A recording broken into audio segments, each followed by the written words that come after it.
Assalamu alaikum, ladies and gentlemen. Today we have our guest for the Ambassador Lounge, Ambassador Masood Khalid, who remained our ambassador in the People's Republic of China for about 6.5 years. Perhaps he is the he's the longest, one of the longest serving ambassador in that country. My co-host today is Ambassador Ayaz Muhammad Khan. We are going to discuss about Donald Trump's visit to Beijing in nearly 9 years, which is one of the most important diplomatic events that took place in the last few days. Entire world was watching it. Entire world was watching it because it took place in the backdrop of a situation that brought the world to almost world war. Attack on Iran by the United States and Israel not only disturbed the entire world, but the entire region. At that time, such a visit really created a situation where two world powers, the leaders of the two world powers, met. It has created a situation which helped the world to not only bring the two powers closer to each other, but to create a good situation where all the countries which were affected by the US attack on Iran could take some kind of relief. During the visit, Taiwan, trade disputes, Iran conflict were the most important topics. So you have spent a long time in Beijing, where you understand what a disciplined society and the disciplined leadership of China is. It was basically, I would say, a meeting of the two world leaders, one from the United States, who is coming from a competitive democracy, and the other side is a leader from the Chinese Communist Party, well disciplined, and where the continuity of leadership is one of their hallmarks.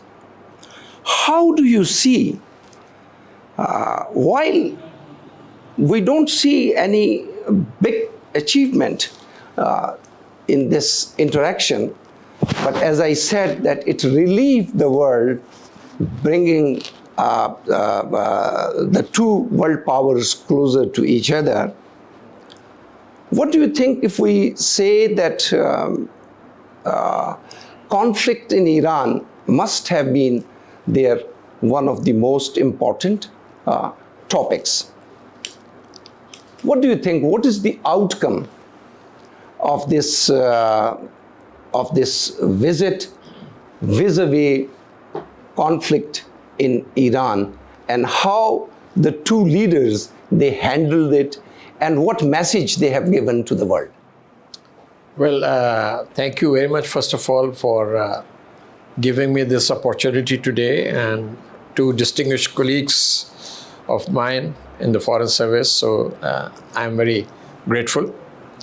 Well, this visit, as you would recall, was planned much earlier than the Iran war, which started in February, right? Because President Trump had planned this visit and he was to visit. We knew that this visit will take place this year. And in fact, he was to visit in March. But because of the war in Iran, the visit was delayed.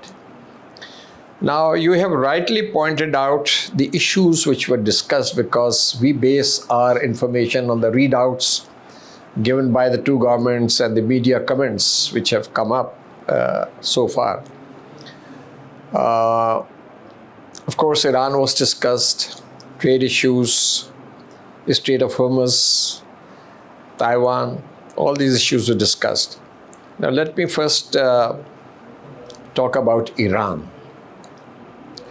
I think the most significant thing, my take is that Iran, at least on the question of lifting of blockade or free navigation from the Strait of Hormuz, both the leaders agreed.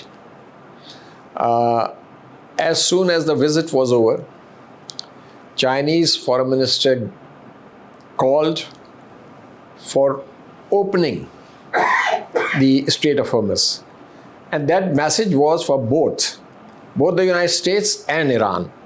Basically, he said that, this blockade should be over and a free passage for international navigation should be allowed, which means that he is calling for lifting the blockade, port blockade by whatever that Project Freedom or whatever that is, by the US, and also asking Iran to allow the passage of, ships and all that cargo. So this was an important call. Now, media is speculating a lot, that that China did not put as much pressure on Iran.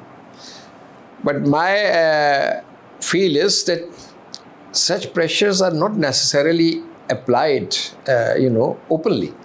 I mean, there was a call, and the Chinese Foreign Ministry also made this call because there's China's interest also, that this blockade should come to an end. But behind the scene diplomacy, China and Iran are close friends, close partners, and I'm sure China will exert its, friendly influence on Iran to end the blockade, because China, a prolongation of this blockade and the closure of the Strait of Hormuz is not only affecting the global economy, global powers, Europe, Asia, also affecting China.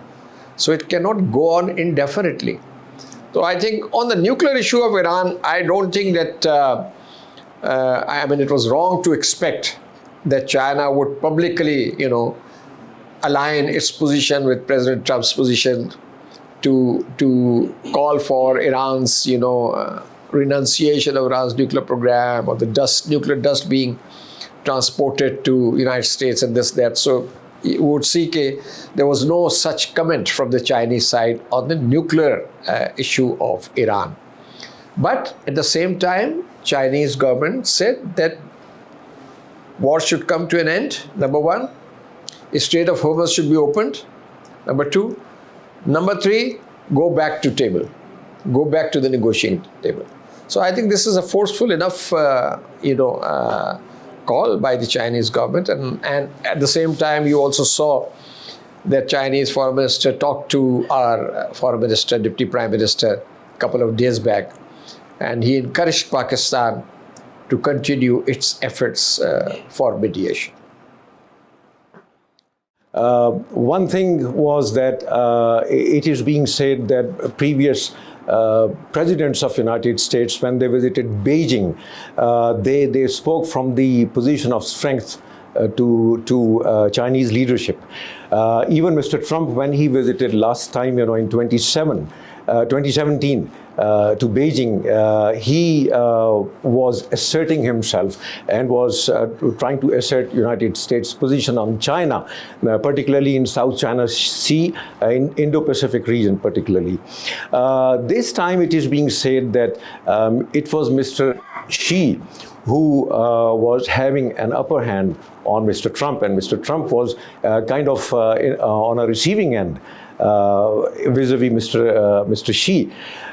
Secondly, it is also being said that Mr. Trump's acknowledgement that China has now become a peer of United States, because previously it was being said that China was near peer of United States. And now Mr. Trump acknowledged that these are G2 countries. When last year in October, when G7 meeting took place, there Mr. Trump acknowledged that it is China and United States are two great nations which have the responsibility of propping up the world order right now. So do you think that China has started behaving and presenting itself as a counterbalancing force of United States?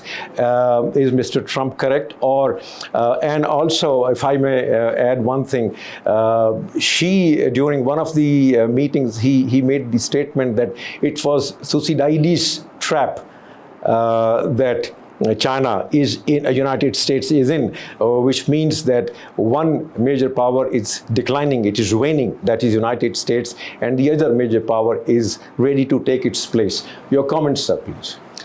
No, of course, there was a parity of positions. There's no doubt about that. Because compared to last time, China was more confident in that sense because of the technological and economic development which China has achieved in the last 9-10 years. So China and President Xi, he was speaking from a position of strength, confidence, and a futuristic view of things. As the Chinese are known for. I mean, in the sense that, first of all, President Trump was on a weak wicket because of his involvement in Iran's war. His position is weakened. U.S. position is weakened. U.S. credibility is very low. President Trump's own, popularity is also very low. So, and you saw that, he was very deferential to President Xi. Absolutely. And he, contrary to his habit, he actually restrained himself from speaking too much. He was very cautious. And I was going through a media report today which said that a few days back, before the visit, the White House had issued instructions to U.S. delegation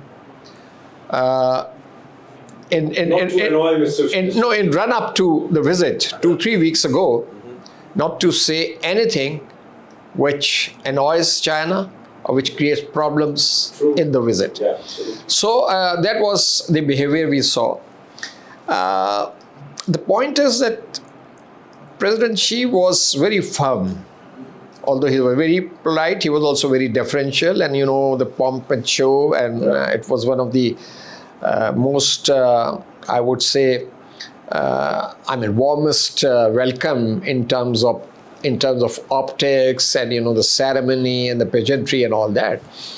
But the issues are different, and they are more complex. But both of them were very friendly, deferential to each other. And because Chinese, this is very, it's part of the Chinese culture that they give due respect to, as hosts, to their guest. So that was visible. Now, as far as the substance is concerned, the very fact that President Xi Jinping, right in the very beginning, gave a very stern warning on Taiwan. Absolutely. And I have been saying this for quite some time on various programs at different forums, that as far as Taiwan is concerned, it is a red line for China. The world should know that, the world should realize that, including the United States. And he made it clear that this problem has to be handled very carefully. If this is mishandled, there can be a conflict, or we can even collide with each other. Absolutely. And that will jeopardize the whole process. Absolutely. So this was a very clear message. And during the entire visit, President Trump, he, despite the fact whatever policy they have, there was no change in United States policy on Taiwan. He refrained from commenting on Taiwan issue. Because Rubio had said a day before that our policy remains unchanged, so he was cautious. Yeah. President. Now, this was a very clear message, number one, on Taiwan. Second message was, which you refer to, Thucydides' trap. And he mentioned that. And from that, President Trump inferred that President Xi is saying that USA is a declining power. And then he gave his own explanation, though now that was because of President Obama, President Biden now have changed course, and America is making progress under his leadership, etc., etc. Second message was that the two big powers, the superpower, United States, and the emerging power, they are almost co-equals. Don't treat us, yes, there is a power differential which Chinese recognize in terms of GDP, in terms of, military strength, etc. They recognize, but they say that there are no other powers than the United States and China which have to manage this relationship. So this visit was basically not for resetting or reorienting the relationship in that sense. It was more a visit designed to manage the problems which have come up in the last 1.5 years since President Trump, tariff war, trade war, technology restrictions. So you saw yourself that how tense have their relations been in the last 1.5 years. Yes. So it was kind of it was an occasion where both sides can engage with each other and try to manage this relation. So President Xi again gave a very clear message.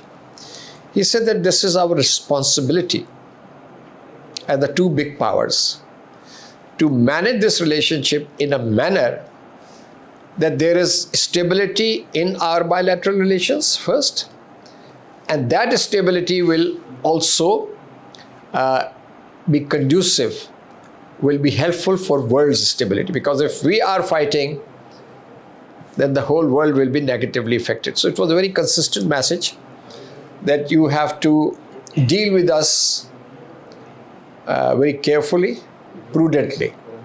And I think now I can go into specifics like the trade and all that. My view is that this visit is not a failure, or it's not a flop. It might not have met the expectations. First of all, the expectations should be realistic. When the visit was taking place, we knew that the issues were very complex, very difficult, very thorny between them. So one visit is not going to resolve these issues. But the fact that they have, on the trade issue, which is the main thing, I was reading the Chinese Foreign Ministry's statement also after the visit. They have agreed to do certain confidence building measures. And that is that China has agreed to buy their agriculture products, soybean, beef. And President Trump has, by the way, also announced that it's a very good news for the farming community of the United States. They will earn a lot of billions of dollars. So then 200 aircrafts. 200 Boeing aircraft, oil and gas import from United States. So these are the carrots which the Chinese have thrown. Okay, and in turn, President Trump has said that I'm going to consider or lift sanctions on the Chinese companies. He said that. So, and they have constituted an investment council and a trade council and a board of trade, which I think will meet soon in the next 2 weeks or so. So they will thresh out these things. They will try to thresh out this. And so there will be some kind of compromise. Not that they are going to resolve all their trade issues, but I think President Trump will make certain concessions, in my view, on trade issues. Technology is a problem. AI and technology transfer, cyber warfare, cyber domain.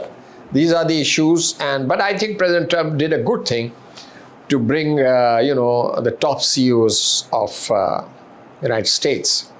And that was a clear message to the Chinese side that we are interested in your market. And President Xi met them also. And the Chinese said that we will open up our economy for them. We will provide Here I want to add one thing, contrary to what we normally hear and listen. I was going through some information and I saw recent surveys by the American Chamber of Commerce and by American Business Council in China.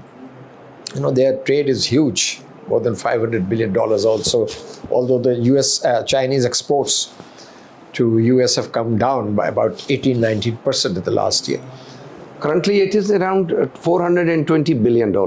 Perhaps it has come down, $200+ billion of exports, but there has been a 19% reduction. USA But what I'm trying to tell you, share with you this information, that, contrary to what you hear, that, China is tightening up,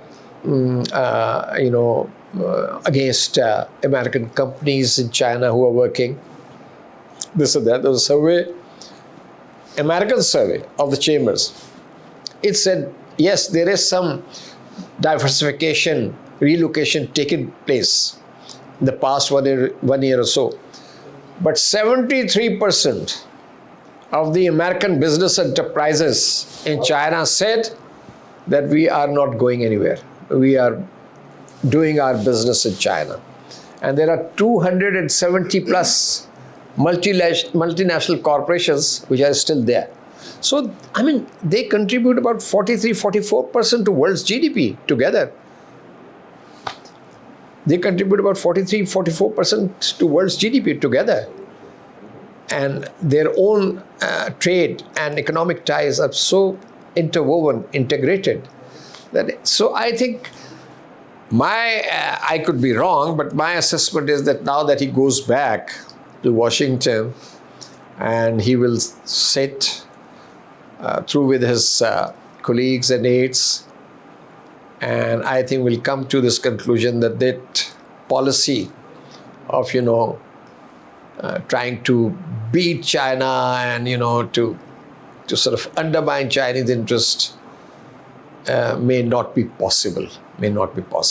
Containment strategy may continue with, because there is a very anti-China lobby in United States, which will China hawks are there. China hawks, which will continue to work against China.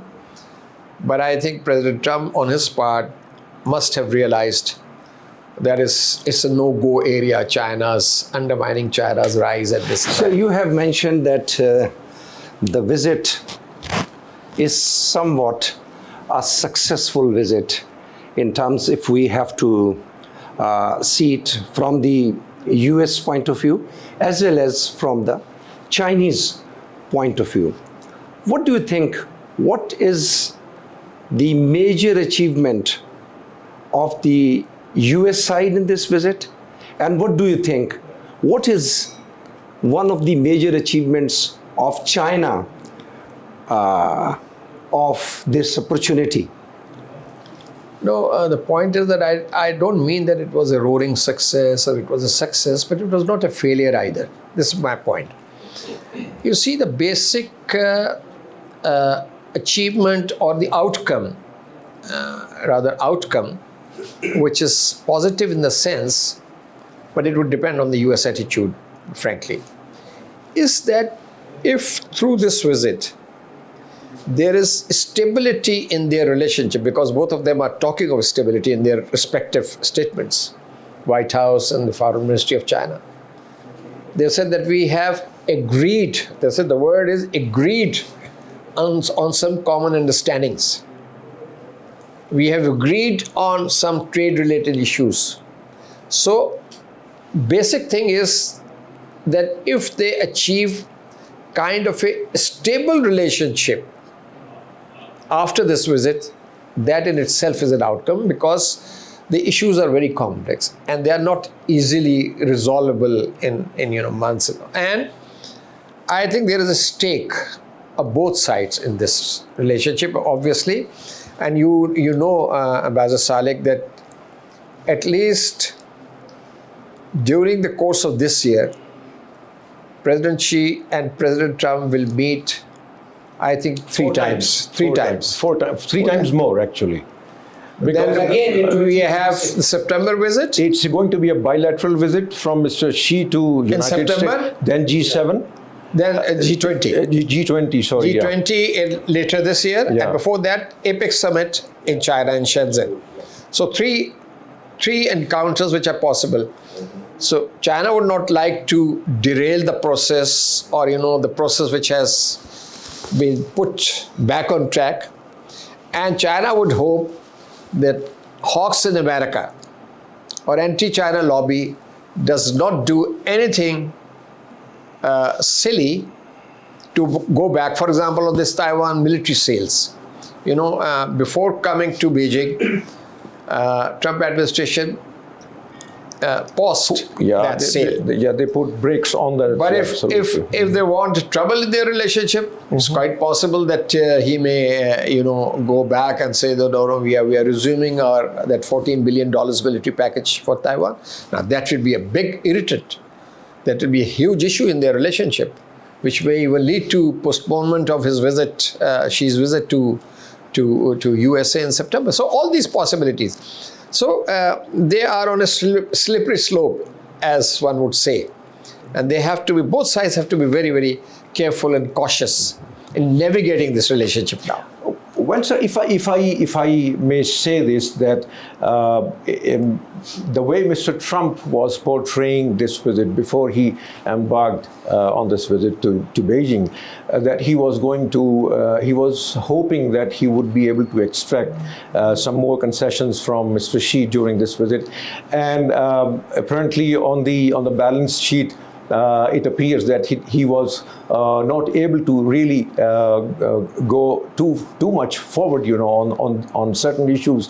Particularly, it was being said that Mr. Trump would try and put pressure, perhaps, on Mr. Xi to use his weight against the Iranians and persuade them to not only sign the deal, the peace deal, and ending the war, but also ending the blockade of Strait of Hormuz, through which 80% of China's oil itself, China's imports of oil flow. One.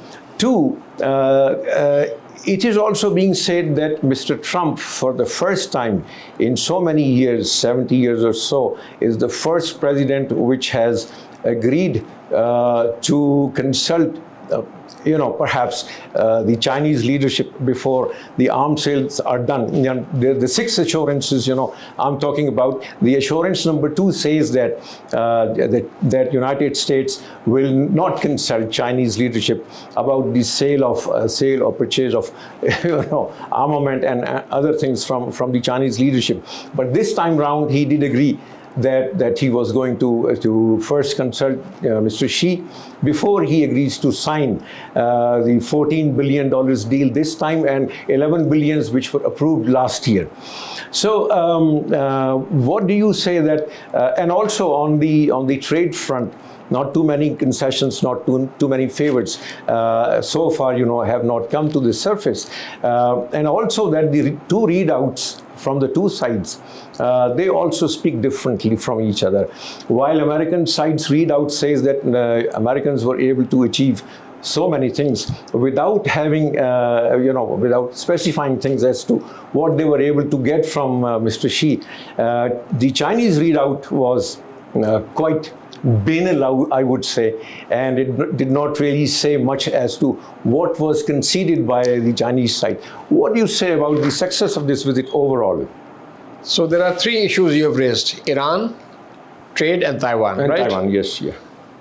Look, China has close relations with Iran, while it has an uneasy relationship with the United States, right?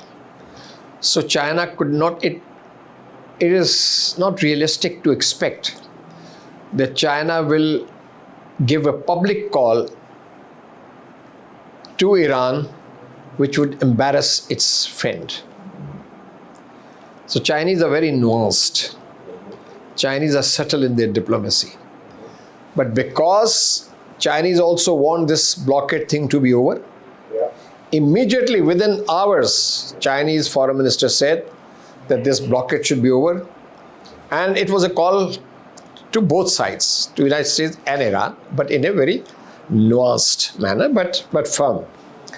But more than that, I think we should not expect that China would have said something which would be considered, which would not be well received by Tehran. So that was I think the consideration. And by the way, I would link this up with the positive statement made by Foreign Minister of Iran yesterday in Delhi. And he said that the Strait of Hormuz, number one, is open to all except the hostile countries. Yes, number this one. is the line from the beginning. Number two, he said, this is two countries are basically managing it. No, Oman I mean and- Iran. It is a matter for Iran and Oman. Yep. And we are To talking decide, to each yeah, other. yeah. Mhm. And we may come up with some kind of formula or some kind of package for joint control. On the toll thing, American readout says that President Xi said that he is against militarization of the strait as well as against toll. Of course, there is no confirmation to that effect in the Chinese readout or Chinese statements. But we have to see, because diplomacy on Iran is continuing and it will continue. And so that is where I think I will end on Iran because and Iranian Foreign Minister also gave an opening yesterday. He said that we are he showed some kind of openness on the strait thing, because Iran is also coming under tremendous pressure. This cannot continue indefinitely, the closure of Hormuz. There's pressure from the Gulf countries, from Europe, from if the China says it so, or Iran or Russia says so. So I think it's going to be a pressure point on Iran, and some kind of settlement maybe may come up in due course. But we never know. If it goes to Washington and decides to bomb Iran again, then everything will go topsy-turvy. Now, the second thing, Taiwan. As I said before, Taiwan is a red line for China. And I can assure you that worst coming to worst, even a military clash is possible. So it should not be, Chinese warning should not be taken lightly. And consultation, yeah, but he remained vague on his return. He didn't say much. He said, we'll see how to go about this sale package to Taiwan. So maybe when they go back and they will have their own consultation. If I may interject, sir, here with your permission, Mr. Trump said on return that the United States is not going to wage a war 9,500 miles away from it, So it means that he has conceded some ground flexibility. there. Yes, he is leaving some ground of Taiwan. But Taiwan is, as I said, could make or break kind of thing in the relationship. And there are established, communiques in 1972 and other communiques whereby United States has clearly, recognized Taiwan to be a part of People's Republic of China. So it's the strategic ambiguity. Thank you very much, Ambassador Masood.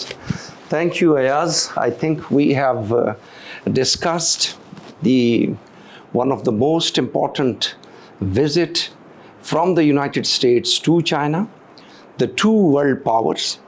And if I say that the images of Trump and Xi together conveyed that despite rivalry and mistrust, both countries recognize the continued engagement is essential for global peace and stability.